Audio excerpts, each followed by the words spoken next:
Não existe sociedade livre sem pessoas livres. Não existe liberdade sem responsabilidade. Ser livre é poder escolher. O Livres escolheu levar liberdade para quem mais precisa, através de ativismo, engajamento cívico e formação de lideranças. Realizamos projetos de impacto social e defendemos políticas públicas que funcionam para aumentar o poder de escolha das pessoas. A missão de construir um Brasil mais justo é de todos nós. Qual vai ser a sua escolha? Faça a sua parte. Seja um associado Livres. Acesse eusoulivres.org/participe. Clique em Associe-se, preencha as informações do seu cadastro e tenha acesso a todas as vantagens de ser um associado Livres.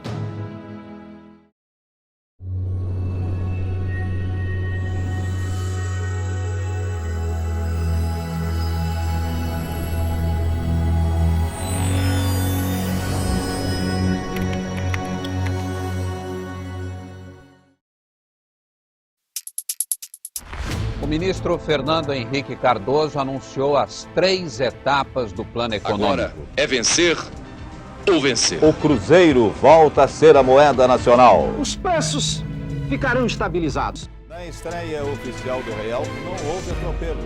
O movimento foi tranquilo nos bancos e caixas eletrônicos de todo o país. Quem tem no depósito à vista, quem tinha ontem no depósito à vista 50 mil cruzados, pode ir ao banco segunda-feira e sacar, se quiser, 50 mil cruzeiros.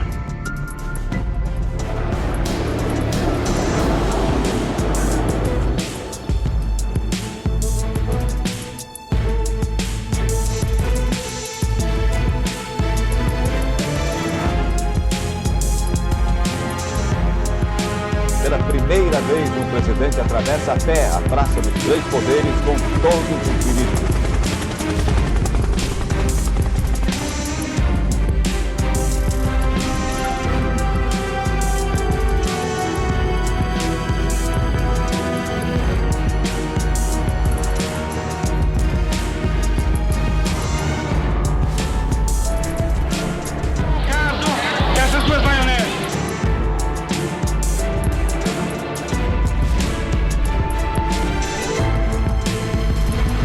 O presidente Itamar Franco exibiu dinheiro novo para os fotógrafos como se fosse um troféu.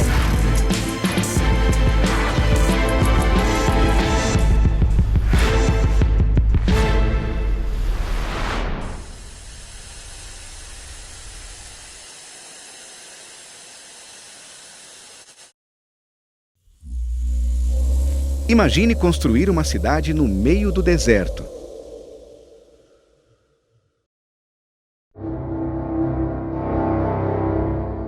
Brasília, cidade do futuro, terá, como certas cidades clássicas da antiguidade, uma medida de graça arquitetônica. Nunca houve limites para a gastança com impostos no Brasil. Durante a ditadura militar, nossa economia cresceu rápido, mas de forma insustentável. O projeto de Brasil Potência gastava cada vez mais, mas fazia conta cada vez menos. A falta de responsabilidade deixou o país mais frágil. Quando o cenário externo complicou, entramos numa grave crise. Recessão e hiperinflação foram as marcas da chamada década perdida. Mas comparando o preço de janeiro até agora, o feijão aumentou 2.782%. Era praticamente um desespero quando você recebia o salário.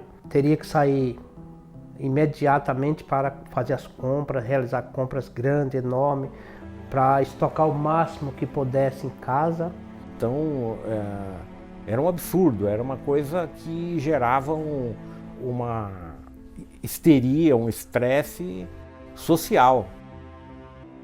A experiência cotidiana mais marcante da estabilidade, a partir dali, tem a ver com velocidade.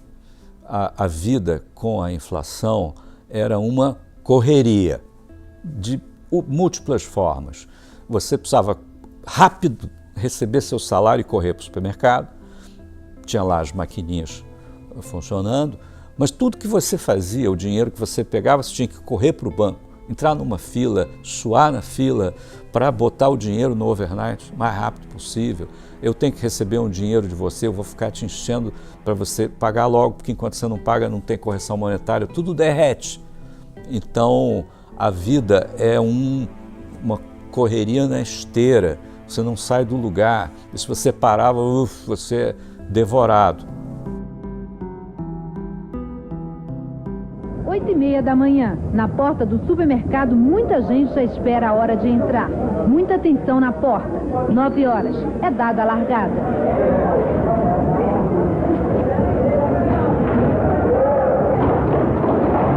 Oi, você foi o primeiro a chegar, não tá cansado não? Fui. Não tá cansado não? Sim, todos os dias corre assim, né? Esse carreirão aí doido. Uma maratona. É, não ganha medalha. Não ganha medalha não. Com a volta da democracia, a sociedade brasileira iniciou uma grande saga contra a hiperinflação, em busca da estabilidade. Foram muitos planos econômicos fracassados e muitas trocas de moeda. Na primeira, o cruzeiro foi substituído pelo cruzado. As principais decisões são as seguintes: criação de uma nova moeda, o cruzado, congelamento total de preços, tarifas e serviços.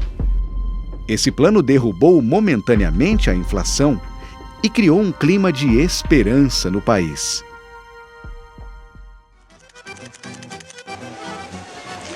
Esse era o Brasil da inflação. Esse era o Brasil do cruzeiro. Agora não. Nós estamos vivendo o Brasil do cruzado. O Brasil em que a dona de casa, na maioria das vezes, vai fazer a compra com uma lista da Sunab, com uma lista do governo, que fixou os preços dos produtos, que congelou os preços. Quando os preços voltaram a subir, o governo convocou a população e até a polícia para combater os lojistas.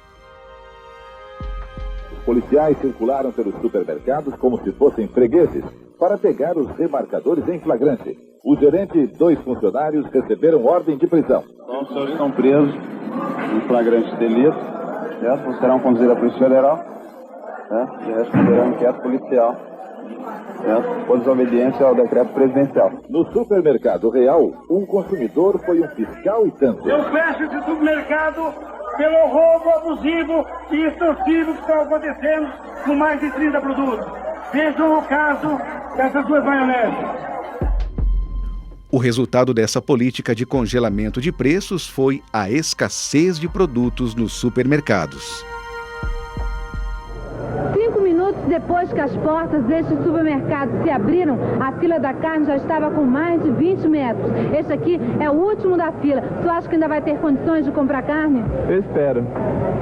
A senhora também correu? Corri um pouquinho só, aí não aguentei e fiquei parada. Vim andando devagar. Pediu para alguém guardar seu lugar na fila? Meu filho. O senhor não conseguiu chegar em primeiro, tá sem preparo físico?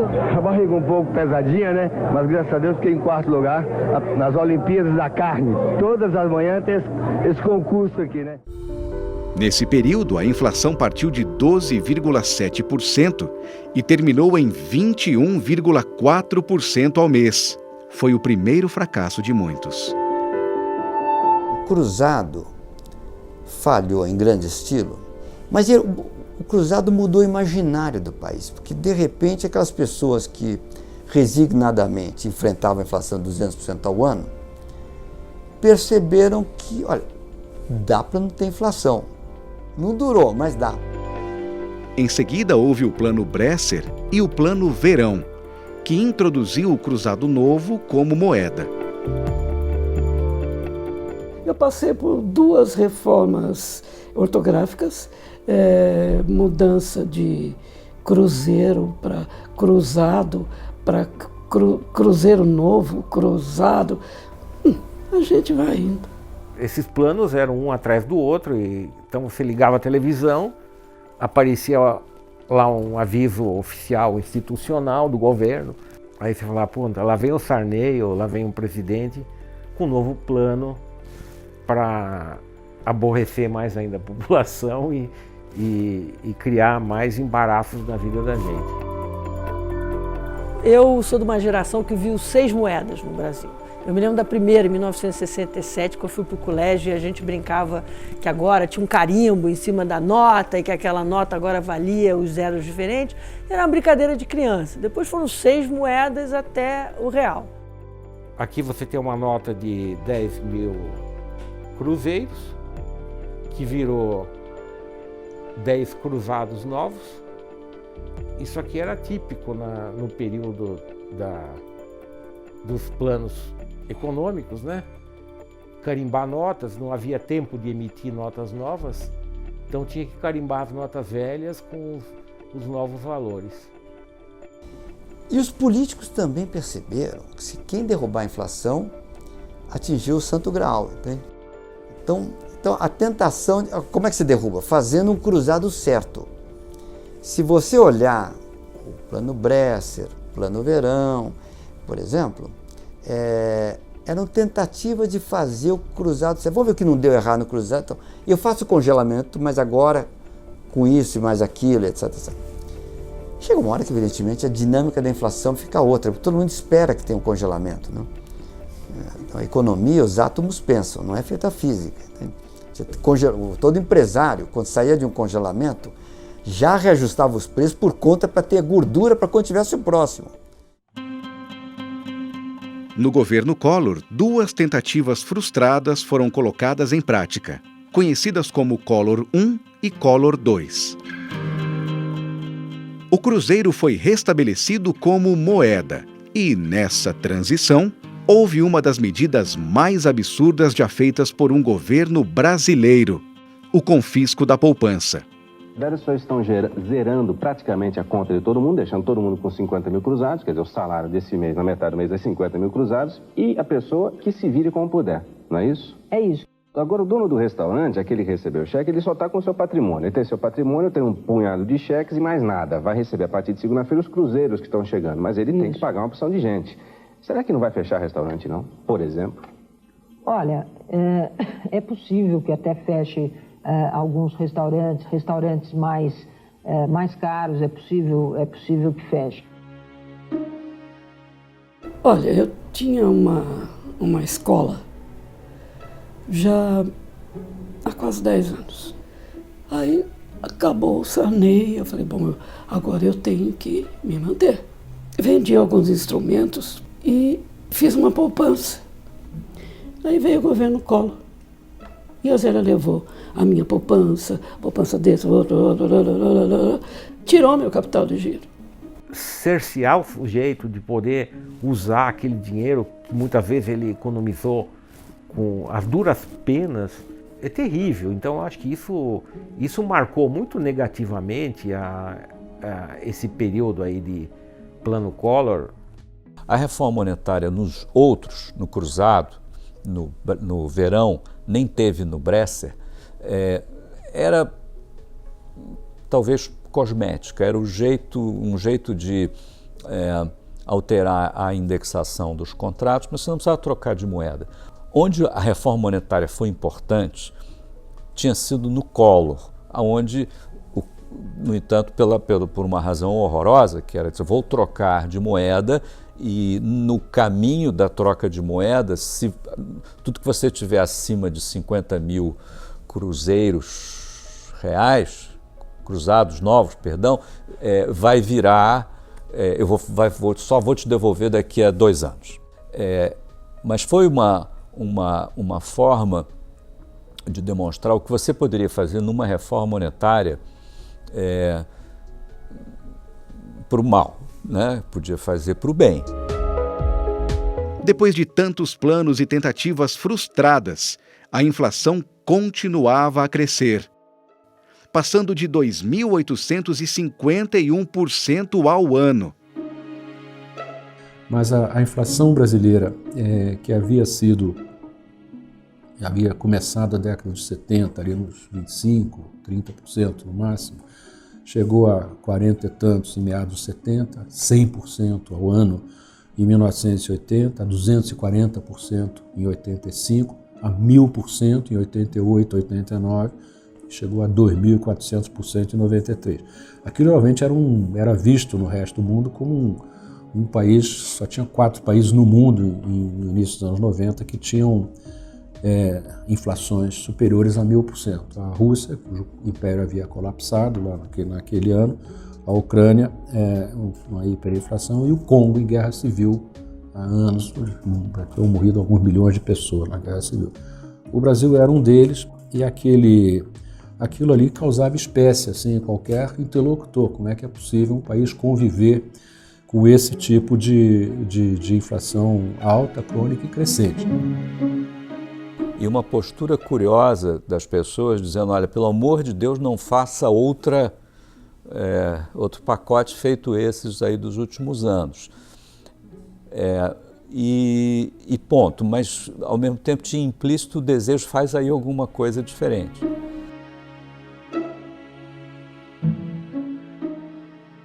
O ministro era Fernando Henrique Cardoso, que virou ministro meio que por acaso, não era para ter virado. O Itamar teve 3 ministros antes do Fernando Henrique. Cada um deles ficou em média 2 meses e meio lá. E Fernando Henrique escolhido meio que a revelia fora do Brasil. Estava nos Estados Unidos, estava jantando na casa do nosso embaixador lá, que pouca coincidência. Foi depois do embaixador do Itamar, o Sardenberg. Quando chegou alguém, a mulher do embaixador, veio dizer que o presidente da República queria falar comigo. A partir daí fiquei com medo de falar com o presidente da República, não é bom. Bom, e aí fui lá atender uma sala, o Itamar me disse que estava com a ideia de mudar o Eliseu Rezende. Eu disse, Itamar, não faça isso. O Eliseu é um bom ministro, ele era. E depois, esse era o 4º ministro, eu sou ministro do exterior, eu não tenho o que falar mais aqui fora. Não, mas eu queria que você fosse ministro. Eu digo, Itamar, você sabe que eu não sou economista, eu não estou no Brasil, eu não quero faltar a você nesse momento, mas eu acho que você deve pensar melhor e manter o Eliseu. Bom, voltei para o jantar e as pessoas perceberam que eu estava constrangido. Aí o senhor vai virar ministro da Fazenda? Digo, não, tentei disfarçar. Aí volta a senhora do embaixador, Célia se chamava, e me disse, olha, não, o presidente recebeu o recado do comandante fulano de tal, que era o ajudante de ordens, que o presidente não precisa mais falar com o senhor. Eu fui para o hotel feliz, está resolvida a questão. Minha impressão é que o Itamar teve com o Fernando Henrique uma relação muito complicada. Eu dizia que o Itamar e o Fernando Henrique formavam um odd couple, né? Como naquele filme famoso, né? Porque eram 2 pessoas muito diferentes, mas que precisavam uma da outra. Quando eu acordei de manhã cedo, era minha mulher, a Ruth, bastante furiosa, porque eu tinha sido nomeado ministro da Fazenda. Eu neguei, disse, não concordei. Você está mentindo. Que mentindo o quê? Eu não concordei. Bom, aí telefonei para o secretário-geral do Ministério, que era o Lampreia. O Lampreia me disse, ministro, o senhor agora é ministro da Fazenda. Então, assim que eu fiquei ministro da Fazenda, telefonei para o Itamar. O Itamar veio, falou comigo e tal. Disse, não, todo mundo gostou. Eu digo, como todo mundo gostou, Itamar? Você já nomeou o ministro do Planejamento, todo mundo da Receita, Banco do Brasil, Banco Central. Não, mas você tem carta branca, você faz o que você quiser.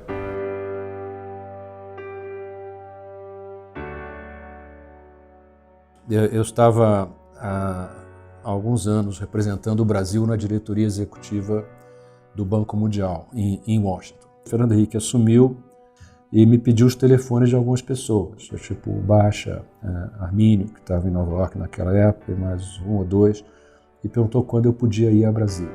Eu conheço o presidente Fernando Henrique Cardoso desde os anos 60. Bom, eu havia participado do Plano Cruzado, né? Portanto, já tinha tido uma experiência negativa nesse aspecto, né? A sensação era que era uma espécie de draft, assim, que tinha desde meados dos anos 80, desde o Cruzado, tinha assim, um grupo que era convocado para fazer a batalha de trincheira para você servir na Primeira Guerra, não é isso? Infantaria, Primeira Guerra Mundial. Aí essa turma morria, voltava para a academia, aí vinha outra leva, outra. Foram 5 gerações, 5 planos de estabilização heterodoxos, assim, pacotões. Cada um deles levou um grupo grande, aí dava errado, volta todo mundo para casa e tal. Então, quando o telefone tocou para mim, eu fazia pesquisa nesse assunto de inflação, meio que sabia que algum dia meu telefone ia tocar.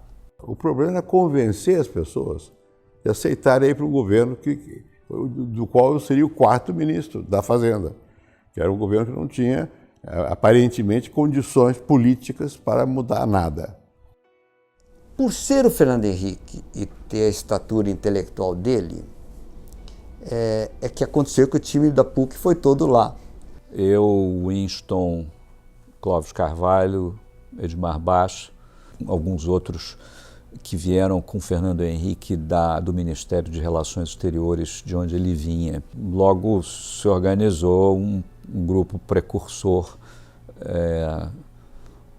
sem muita esperança de ir adiante, né?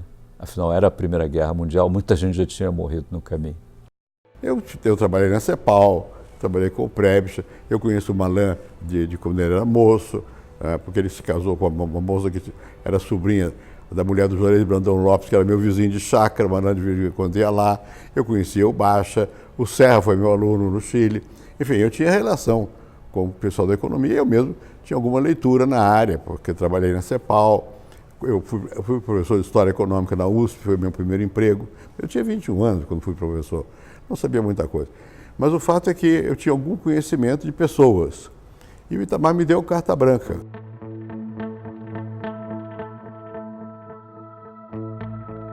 A contabilidade pública era muito precária. Volta e me aparecia uma dívida que tinha aval do Tesouro, e o Tesouro não sabia que aquele aval tinha sido dado. O panorama era tão desolador quando se olhava por dentro os fundamentos fiscais, os problemas de inadimplência dos estados com a União, município, ninguém paga ninguém, problemas bancários de tudo quanto é lado. A sensação é que qualquer coisa que se faz num cenário como esse vai dar errado. Naquela altura, por exemplo, existia uma diretoria agrícola dentro do Banco Central. Era um diretor, nomeado, obviamente, pelos lobbies agrícolas, para emprestar dinheiro do Banco Central para a agricultura, que é déficit puro e simples. O Banco Central não tem arrecadação. E a verdade, como se lidava com déficit fiscal naquela época, né, era basicamente através do secretário do Tesouro Nacional sentando em cima das despesas orçadas, né, e com uma inflação de 20%, 30% ao mês, né, logo ficava fácil pagar as contas, né? O orçamento era nominal. Então se aprovava o orçamento do ano. Aprovava com uma certa expectativa de inflação, que a inflação é 200% ao ano, então eu vou gastar mais em educação, saúde, ao longo do ano, 200% a mais do que no ano passado. Mas se a inflação era 250%, o que acontecia? A arrecadação subia mais do que o gasto, então o déficit diminuía. Então todo ano tinha um mecanismo de equilibração orçamentária meio malandro, que era o seguinte: você subestimava, digamos, a inflação no orçamento, e a inflação era maior do que a orçamentária e, portanto, o déficit diminuía. Era um sintoma de um problema muito mais grave que existia na economia brasileira.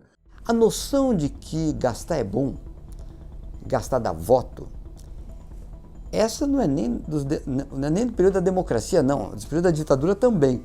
O governo era um governo militar, mas ele procurava se legitimar politicamente. E a legitimação política do governo militar vinha da forma populista tradicional. Todo mundo sabe que se não fizer conta num país difícil como é o Brasil para a sua vida econômica, você pode ter um problema muito sério. A eleição de 82, por exemplo, foi uma eleição onde os bancos públicos sacaram do Banco Central, ficaram negativos em reserva, financiaram os tesouros para fazer obras. Quebrou quase os bancos públicos. O Sarney dizia: olha, o povo quer obra, o povo quer gasto. Então, por que as coisas públicas são administradas com essa irresponsabilidade total, quando no plano pessoal todo mundo é capaz de entender o que um orçamento significa e o que significa gastar além das suas possibilidades? A despreocupação em ter a contabilidade pública do déficit é claramente a despreocupação de um governo que também não deve satisfação para ninguém. O Ministério da Fazenda não sabia quem devia quanto a quem. Era tudo muito precário. Então nós tivemos que reconstruir estatísticas, não sei o quê, e dar um pouco de credibilidade. Era preciso encontrar um mecanismo alternativo à inflação, né, para fazer equilibrar receitas com despesas. A inflação não é uma doença da moeda. A inflação é a perda do poder aquisitivo da moeda. Os índices de preço capturam, medem esse negócio como quem faz um exame de sangue e pelo número de hemácias descobre que tem uma infecção. Mas a infecção é a moeda, é ali que está o problema. Nós íamos levar esse diagnóstico às suas últimas consequências.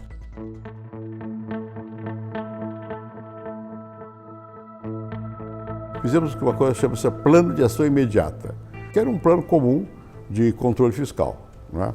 Que era o mapa das questões fundamentais que tinham que ser endereçadas. Era o assunto fiscal, privatização, abertura, todas as coisas difíceis. Vale a pena ler esse programa hoje. O primeiro item é o seguinte, eu leio: o Brasil só consolidará a sua democracia e reafirmará a sua unidade como nação soberana se superar as carências agudas e os desequilíbrios sociais que infernizam o dia a dia de sua população. Item 2. A dívida social só será resgatada se houver ao mesmo tempo a retomada do crescimento autossustentado da economia. Item 3, relevante para a época. A economia brasileira só voltará a crescer de forma sustentada se o país derrotar a superinflação que paralisa os investimentos e desorganiza a atividade produtiva. Item 4. A superinflação só será definitivamente afastada do horizonte quando o governo acertar a desordem de suas contas, tanto na esfera da União como de estados e municípios. Quinto e último.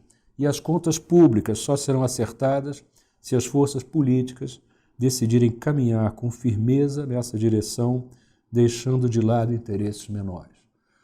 Mas houve um esforço ali para tentar situar a reforma monetária num contexto maior. Aquilo ali estava sendo feito porque era uma condição, não era um fim em si mesmo, mas era uma condição necessária, ainda que não suficiente, para que esses outros objetivos, tão ou mais importantes, pudessem ser alcançados de forma sustentada. O fundamental do Plano Real é você entender que o Plano Real não foi um passe de mágica, não foi um bando de gênio que se trancou numa sala e inventou uma unidade real de valor, a expulsão da moeda velha e etc. O Plano Real é um todo. O Plano Real é um todo, porque você não consegue a estabilização da moeda se você não tiver outros fundamentos juntos. O PAI foi muito importante, né, para a gente entender, né, como era o processo orçamentário. Todos os dias tinha um torpedo político de alguém que ia no gabinete pedir alguma coisa, ou reclamar de alguma coisa, ou avisar de alguma coisa. Brasília é isso mesmo. E nesse meio tempo, eu às vezes conversava com o Brescia Pereira, que era meu vizinho de chácara em São Paulo, e o Brescia dizia: vocês têm um plano B? Tem um plano B? Não tinha um plano B nenhum. Mas começamos a pensar o que seria um plano monetário.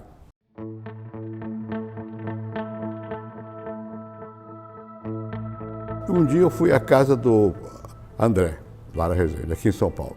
E cheguei na casa do André. O André é uma pessoa inquieta. Ele se levantava, sentava, puxava a calça, não sei o quê, e cheio de ideias. Na verdade, o desenho do Real, né, era um projeto acadêmico da PUC, né, que data de 1983 e 84. Né? Nós já tínhamos discutido diversas alternativas, né? Aplicamos uma delas no plano cruzado, que não deu certo, mas nós tínhamos na gaveta, né, o chamado plano Larida, né, que era um plano de reforma monetária que tinha sido concebido pelo André Lara Rezende e pelo Pércio Arida, né? Na verdade, foi uma confluência de duas ideias separadas. Eu tinha escrito um outro paper, chamado Neutralizar a Inflação, que a ideia era o seguinte, era sincronizar todos os processos de reajuste. Alguns preços eram reajustados contratualmente em períodos longos, tipo um ano, e aí reajustava, passado um ano, 200%. Havia preços que eram reajustados semestralmente, preços que eram reajustados mensalmente. Então, todo mês tinha algum preço sendo reajustado. E tinha os preços livres, que eram reajustados diariamente, né?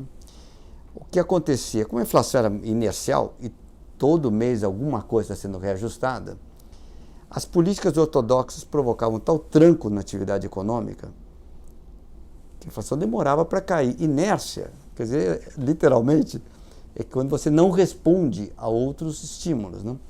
Então, todo o governo, o que acontecia sempre, né? Tentava um pouquinho de política fiscal apertada, monetária apertada, a inflação não reagia e você desistia do ajuste.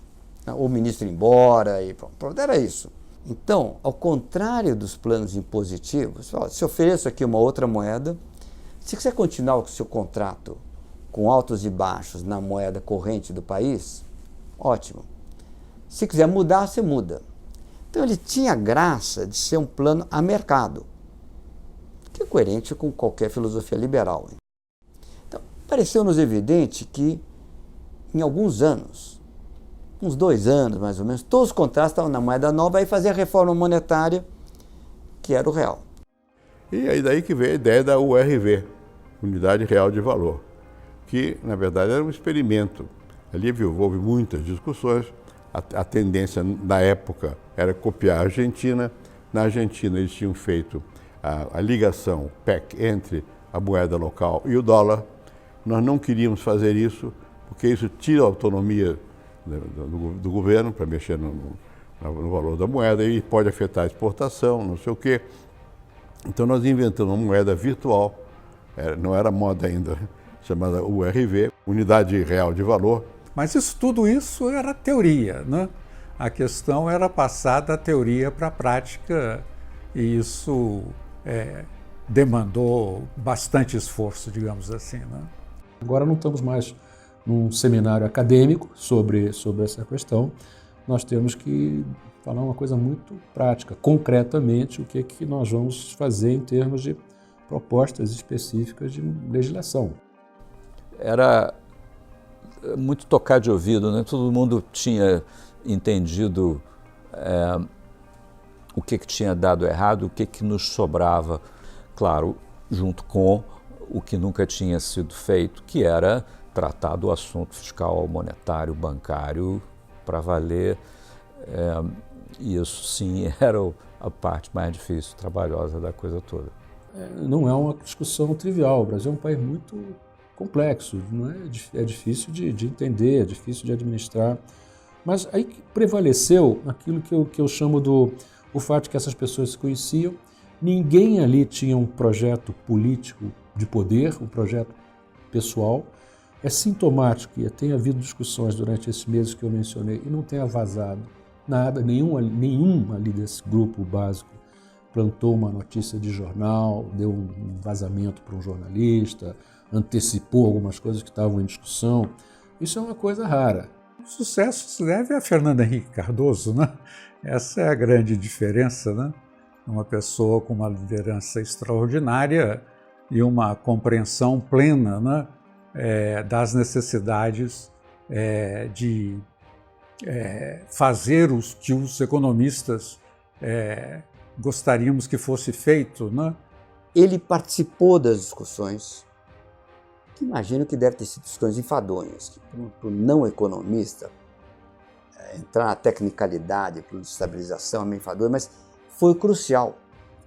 Porque depois quem teve que vender para o país, quem teve que negociar politicamente foi ele.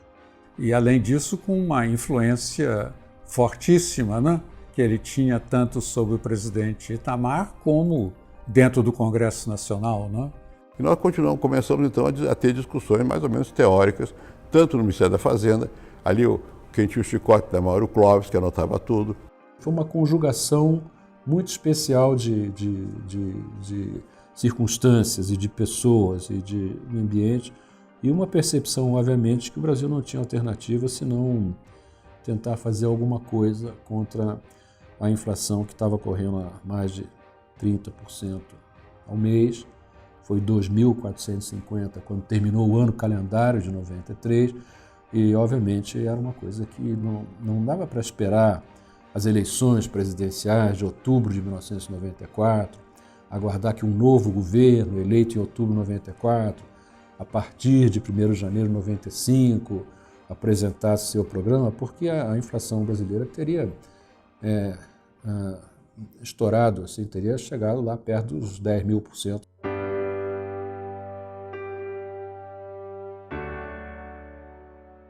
O Brasil, naquele momento pré-real, estava numa situação muito difícil. Tinha tido o impeachment do Collor, CPI dos anões, roubo no orçamento. Claramente, o país desanimado. Eu lembro do impacto da morte do Ayrton Senna.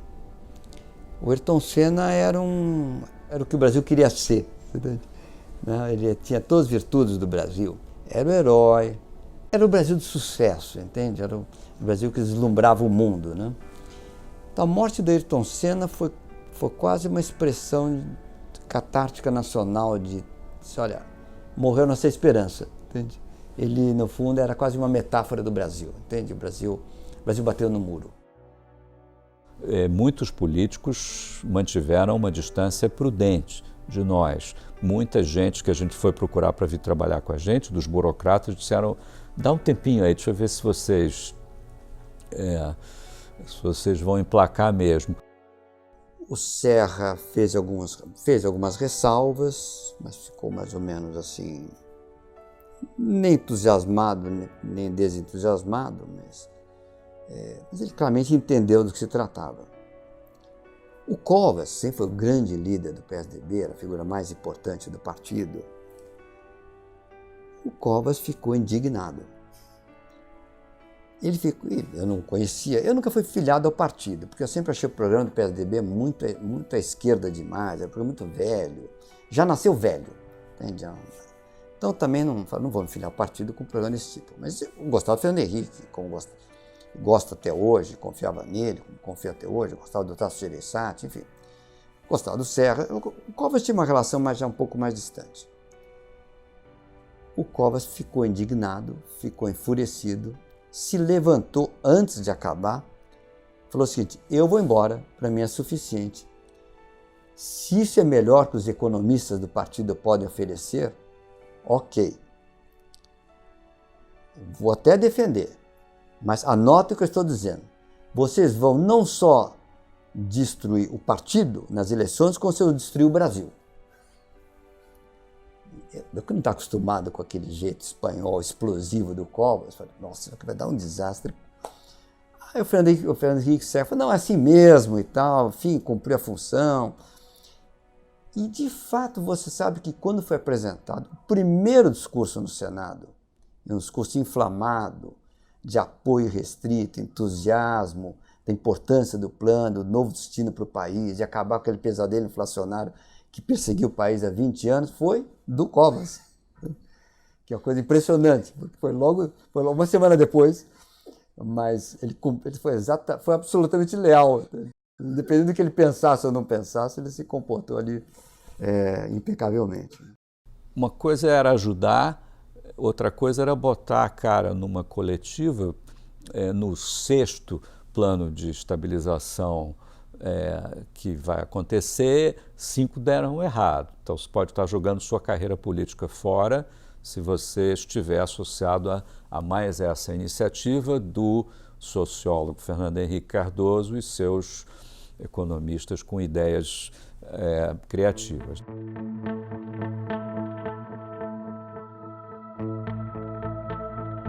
Claro que você começa a fazer reuniões de equipe para fazer uma coisa da dimensão do que veio a ser o real, no momento que a imprensa vê que tem uma reunião, é como se já estivesse próximo a acontecer, o que causa toda espécie de movimentação defensiva nos mercados financeiros, as pessoas ficam assustadas, ansiosas. Então, a gente procurava se reunir discretamente, não alardear que tinha reunião. E nós vimos um dia, me lembro aqui em São Paulo, escondido da imprensa, o Pércio disse uma coisa que me marcou bastante, foi o seguinte: olha, nós temos que explicar tudo que nós vamos fazer.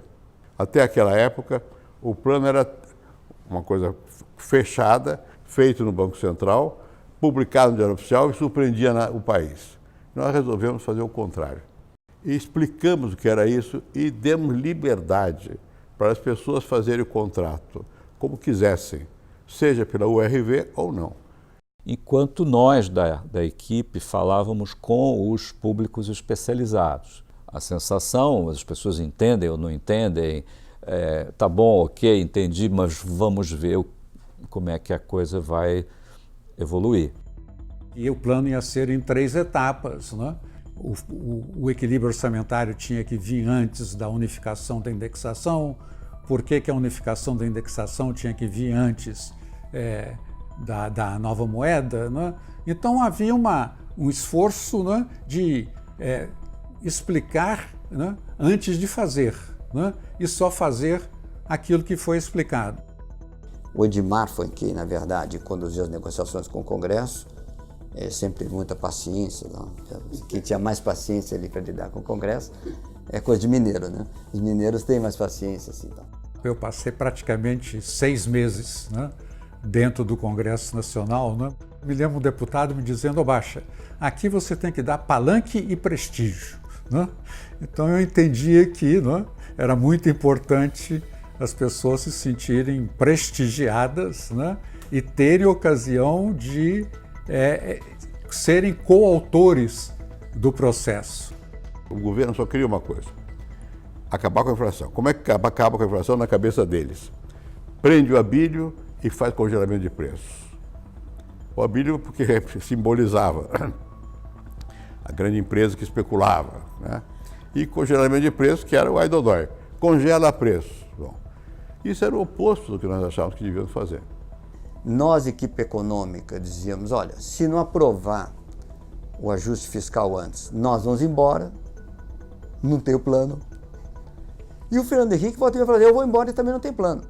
Então, a ameaça para deter, digamos, o populismo, é dizer: olha, todo mundo quer o plano, então tem que fazer como a gente está dizendo, senão a gente não lança o plano.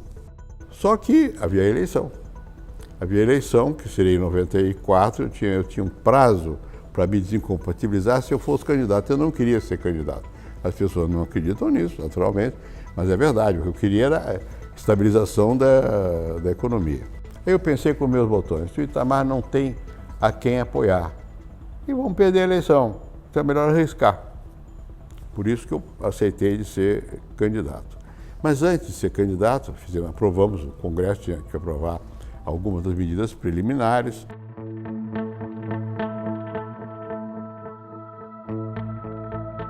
Chamamos de Fundo Social de Emergência, que não é nem fundo, nem social, nem de emergência. Não, o Fundo Social de Emergência basicamente era uma emenda constitucional para a desvinculação, né, de parte das receitas da União. E você precisava desvincular para poder cortar. Porque implicava um corte de 20% nos gastos, né? E isso, obviamente, causou forte reação dentro do Congresso, né? Que eu tratei de lidar, explicando que nós estávamos cortando vento, né? Porque esses gastos autorizados, se a inflação continuasse, não iriam ser executados, né?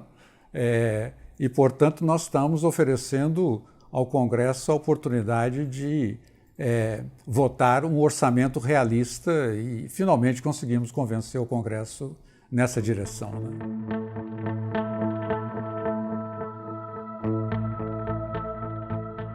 A grande novidade do real foi fazer uma conversão compulsória de salários na partida. E havia muita pressão, isso do governo, em função do ajuste dos salários. Eu me lembro que houve uma reunião que nós tivemos com os militares e com o Barelli, que era ministro do Trabalho, porque eles achavam que vinha pela frente era alguma coisa que ia congelar o salário deles. Se você não sabe se a inflação é 200% ou 250%, e se o reajuste salarial uma vez cada 6 meses, você não sabe, no fundo, quanto você está ganhando, nem em termos reais. Foi muito difícil provar que não era assim e tal. Convencemos o setor militar, porque tem o salário dos militares que pesa muito, e o ministro do Trabalho, que era isso, e houve uma reunião para bater o martelo. Nessa reunião, o Itamar estava numa posição muito difícil, porque de coração ele era uma pessoa boa, queria aumentar salário. E eu tinha que fazer o papel de que não podia aumentar salário, porque justamente o que aconteceu com o Plano Cruzado que afundou, porque não houve o controle fiscal. Não houve o apelo. Eu digo, não dá. Quando nós pararmos a inflação, isso automaticamente aumenta o salário. Se além disso nós formos aumentar o salário, vai aumentar muito o consumo, explode o consumo e vai embora o plano. Será que sem congelamento eles vão conseguir essa mágica de coordenar os preços e tal, e no momento que esse negócio aí virar a moeda, vai desaparecer a inflação? Não era exatamente isso, mas guardadas as devidas proporções, a gente não podia dizer isso porque não seria ilegal no Brasil. É como se a URV fosse um shadow de uma cesta de moedas. E isso, tecnicamente, meio que criava uma espécie de dolarização sintética, que era uma dolarização sem dólar, mas aproveitando a ideia. Uma certa altura eu chamei o Hargreaves e disse, olha aqui, avisa o presidente que eu estou fora. Ele pode nomear o Barelli para ser ministro da Fazenda, porque desse jeito não vai. Bom, ele falou com o Itamar ficou tenso. Aí eu percebi a dificuldade do Itamar e fiz uma proposta malandra e óbvia. Digo, olha, vamos fazer o seguinte, vamos fazer uma comissão para discutir o aumento do salário mínimo. Aí discute isso depois.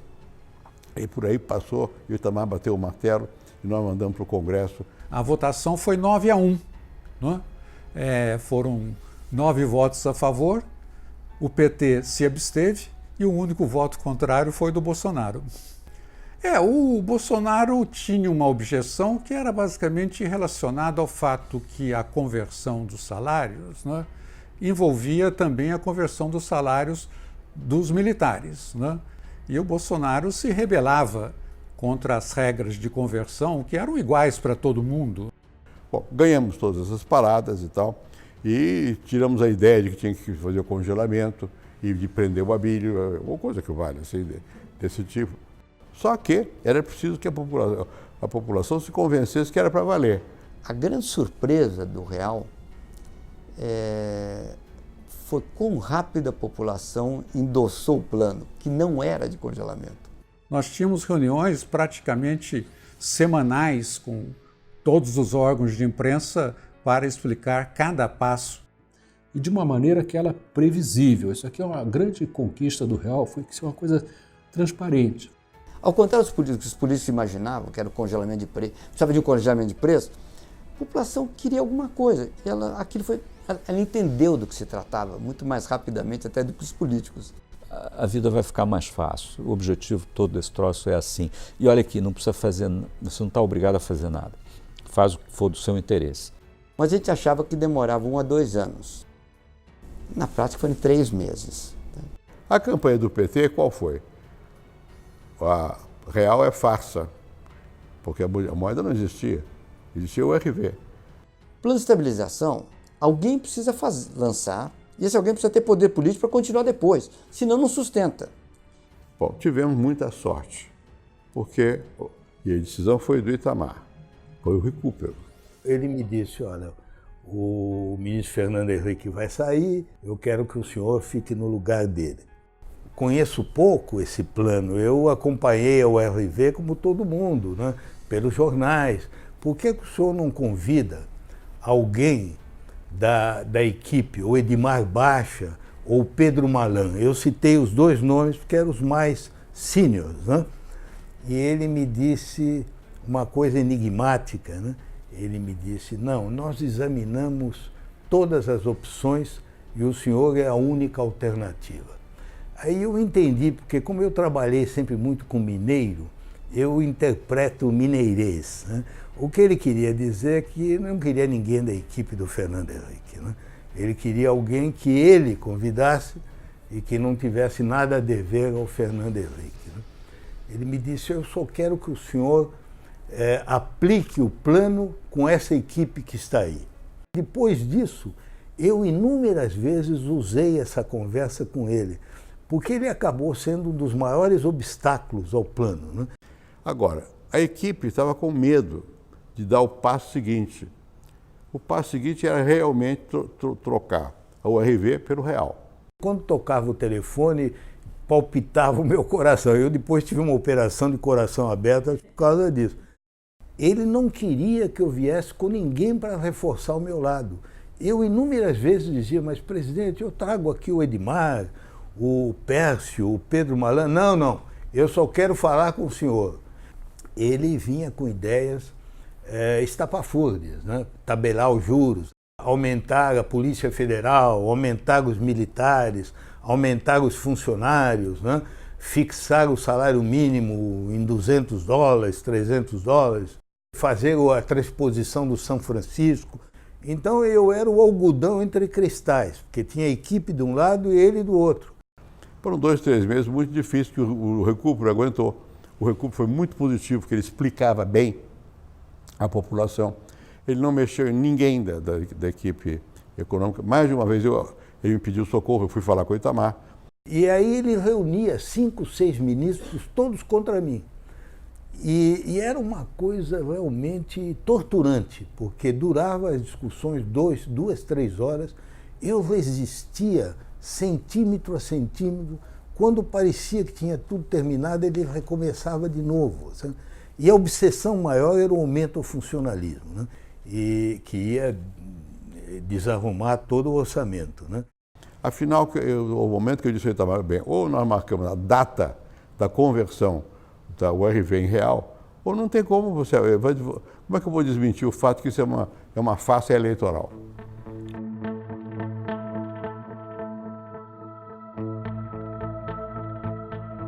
O que é essa URV? Ela vai continuar, vai ter 2 moedas, ela desaparece. Quando é que ela desaparece? A nova moeda, como é que vai se converter o dinheiro antigo no dinheiro novo? Então, o povo precisa de informação. Cada semana, a gente consultava a equipe, dizia, essa semana qual é a mensagem que nós queremos passar? Aí eles diziam, bem, essa semana nós devemos convencer as pessoas que precisa esperar para consumir, porque os preços vão cair mais. Isso foi anunciado acho que em final de maio, se não me engano. A gente anunciou que seria 1º de julho, porque a gente já estava confortável ali, que o processo de contratação RV tinha avançado. Quando faltavam 72 horas para o lançamento da moeda, e me telefonou para dizer, mas ministro, o senhor está de fato convicto de que nós podemos lançar moeda sem congelamento de preço? Eu disse, meu Deus, imagine agora. Eu disse, mas presidente, o senhor sabe que no caso do Cruzado não deu certo, foi um problema, né? Agora nós não precisamos disso, nós temos a lei da concorrência, nós podemos abrir importação. No final ele me disse, olha, eu não estou convencido, mas é sob sua responsabilidade, hein? Eu acho que não vai dar certo. Mas tinha que preparar as moedas. O Gustavo mandou fazer, comprou na África, não sei onde, foi mandar, porque no Brasil não tinha capacidade de imprimir tão rápido que precisavam. Bom, e no mesmo dia trocamos as moedas todas, o Exército entrou nessa história toda, uma coisa bastante espetaculosa, e tínhamos que usar as matrizes pré-existentes. E o Itamar não gostava de peixe, e tinha peixe na moeda. Isso me deu trabalho para explicar ao presidente da República que o peixe estava ali, não porque eu quisesse o peixe.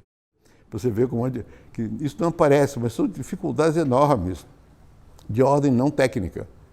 Eu tinha tido alguns anos de palácio, né? E eu conheço um pouco aquele ambiente de corte, né, que há na véspera dessas decisões, né? Naquele dia, eu fiquei intrigado, porque passou-se a manhã, já eram 2h30 da tarde, nada dele me chamar para eu despachar, né? E eu sabia que na véspera da MP ia haver problema, né? O Duperrat era o ministro da Justiça e era membro daquele grupo do Inner Circle, né, que eram de Juiz de Fora, né?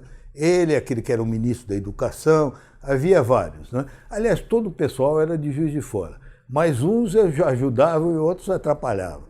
O Duperrat era um dos que atrapalhavam e havia um grupo lá que tinha assim, uma espécie de nostalgia do Partido Comunista, né? Então, e o Duperrat, quando chegou, eu pedi que alguém da equipe viesse me ajudar e veio o Pércio, né, que ficou lá comigo. E o Duperrat adotou um ar de inspetor de escola, sabe? Que viesse puxar as orelhas de um aluno mal criado, né? Mas um tom combinatório, sabe? Dizia, o presidente quer saber imediatamente por que é que vocês incluíram aqui tal ou tal dispositivo, né? Isso favorece os bancos, isso favorece não sei quem mais e tal. E começou aí num crescendo, né? O Pércio explicava, né? Eu senti naquele momento que se eu cedesse, acabava o plano. A equipe ia me abandonar. Não era uma questão de coragem, era uma questão quase, diria, de lucidez, né? Quando eu vi que a coisa estava ultrapassando os limites, eu me levantei do sofá em que eu estava sentado, fui para a minha escrivaninha, que era ao lado, e eu pedi uma ligação. Eu disse, olha, dona Ruth, eu estou aqui com o ministro Duperrat e já há horas que eu estou esperando que o presidente me chame, porque eu preciso levar a ele o texto da medida provisória. Eu queria que a senhora dissesse ao presidente, assim mesmo como eu vou lhe falar, que se ele não me chamar dentro das próximas 2 horas, uma coisa muito grave vai acontecer. Que eu quero evitar que isso aconteça, mas a senhora, por favor, diga isso a ele. E aí eu desliguei. Nesse momento, o Duperrat se levantou, né, se formalizou e me disse, eu vejo que eu não sou bem-vindo aqui. Eu disse, olha, ministro, o senhor sempre será bem-vindo quando o senhor nos trouxer assuntos da área constitucional, legal, da justiça, né? Mas não é o que está acontecendo hoje. O senhor viu que eu pedi para ver o presidente? Eu vou só perguntar ao presidente o seguinte, quem é o ministro da Fazenda? Se é o senhor ou sou eu?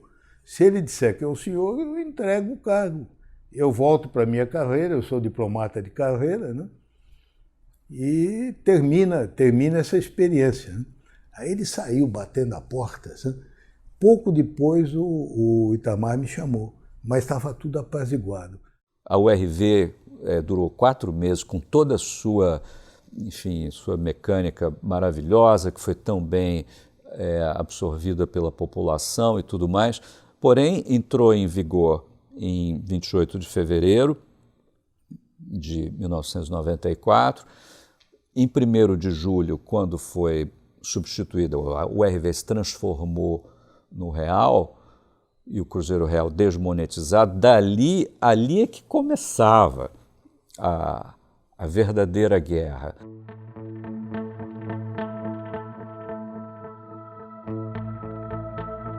A reação quando entrou o real e a inflação parou de repente e nenhum preço estava congelado, foi de uma perplexidade. Eu lembro as pessoas ficavam perplexas, mas como? Como é que acontece que tinha inflação naquela altura, já de 25% ao mês, e aquilo para de repente assim, por nada? Eu acho que o grande símbolo foi o frango a R$1, né? Para mim, restou uma satisfação de saber que o nosso dinheiro estava equiparado ao dólar. R$1. Olha que beleza! Lançar plano de estabilização bem sucedido no curto prazo já é difícil, mas o problema é como é que mantém ao longo do tempo. Então o desafio de manter a inflação baixa é enorme.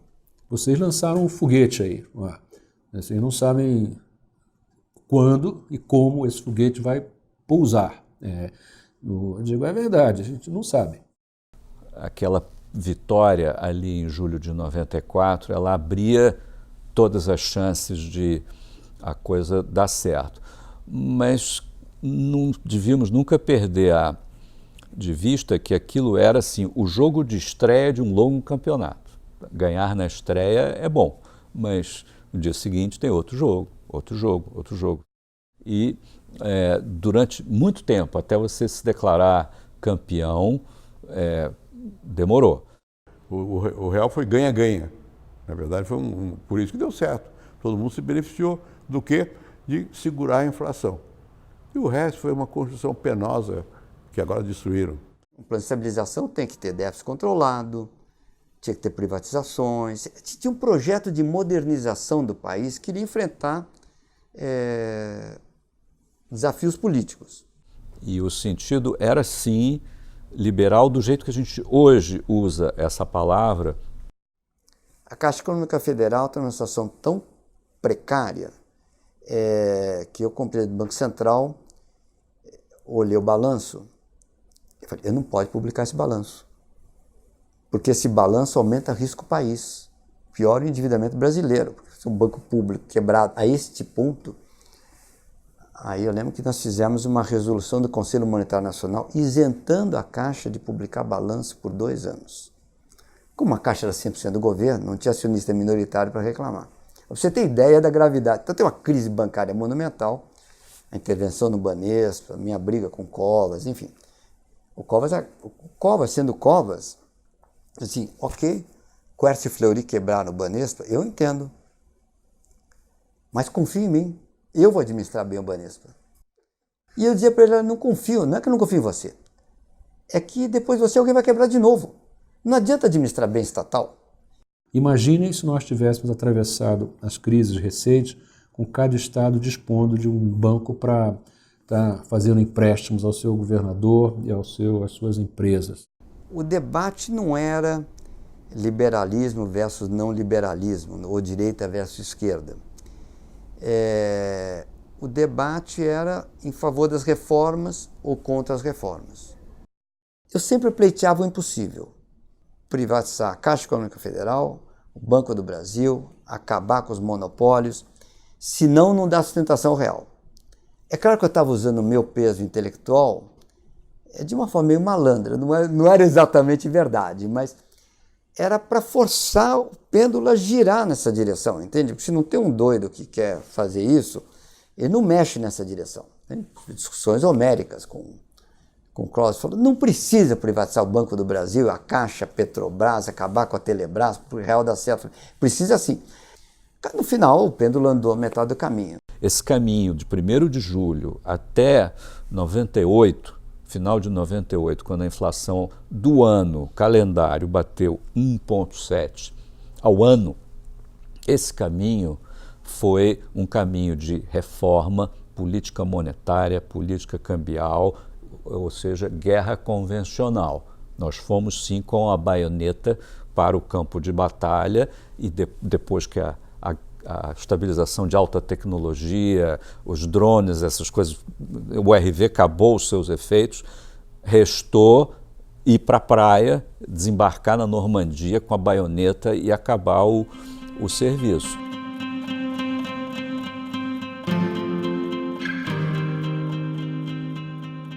O Brasil é um país jovem ainda, vai ficar velho.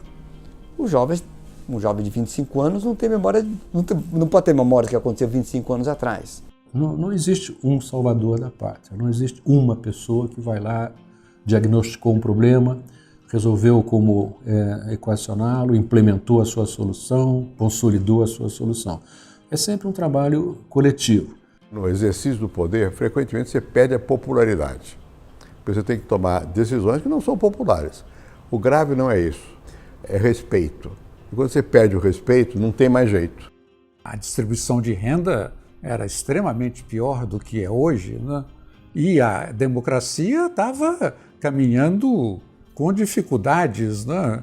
A partir do Plano Real, acho que tudo isso mudou, né?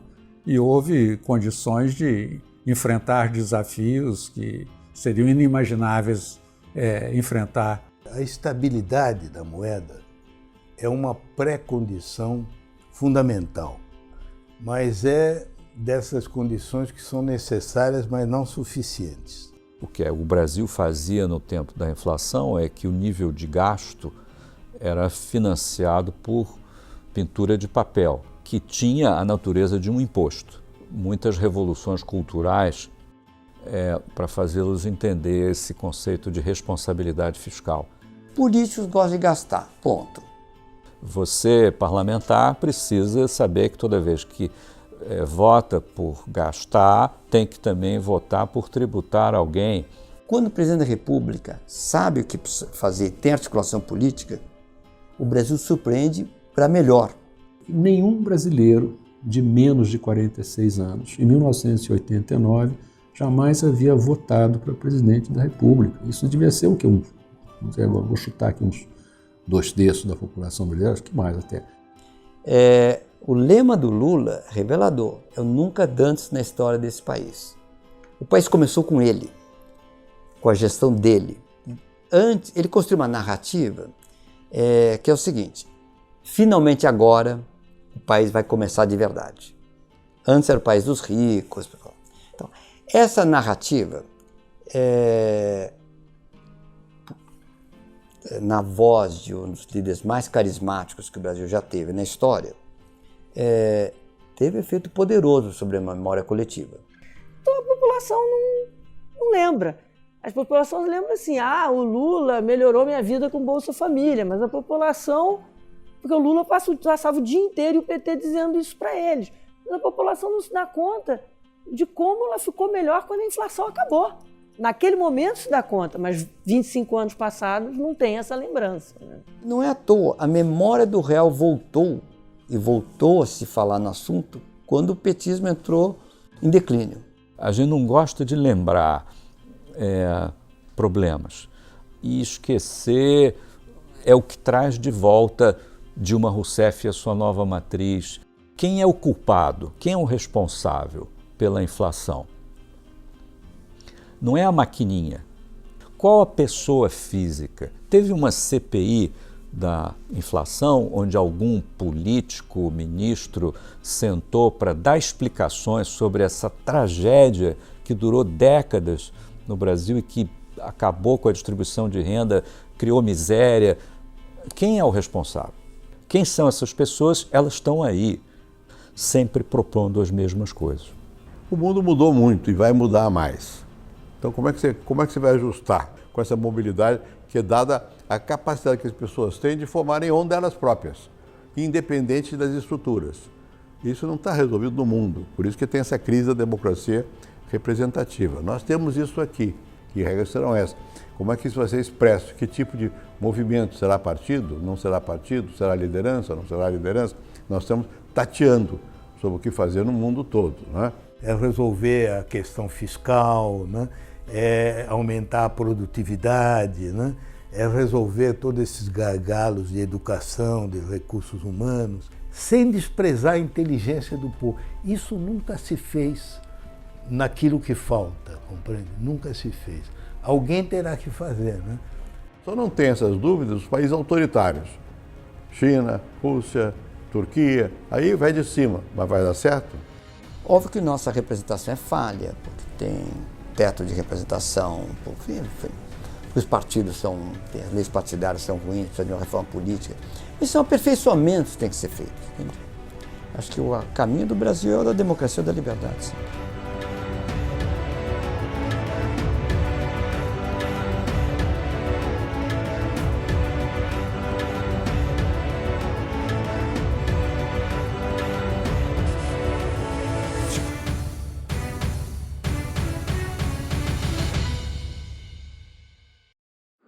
Yeah.